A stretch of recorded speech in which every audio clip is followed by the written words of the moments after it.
Ramai orang kata, okey, Gen Z tidak ada disiplin kewangan, tidak celik kewangan, gaya hidup. Banyak sangat komen tentang Gen Z. Dan seolah-olah semua salah Gen Z. Tapi kita kena tanya soalan yang lebih penting dan kita kena cari punca masalah diorang ni.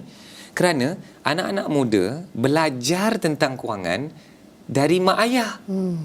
Jadi kalau nak kata anak-anak muda hari ni ada masalah kewangan, tidak cakna, tidak celik kewangan, ada masalah kewangan, tidak ada disiplin, gaya hidup yang tidak terkawal. Jadi kita kena tanya dari mana mereka belajar ni. Okey, ramai orang akan kata belajar dari media sosial. Jadi saya tak nafikan Gen Z ada tekanan dari media sosial.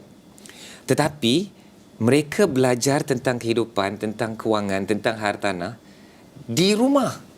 Sebenarnya kalau kita nak selesaikan masalah kewangan anak muda, kita kena selesaikan masalah mak bapak dia dulu.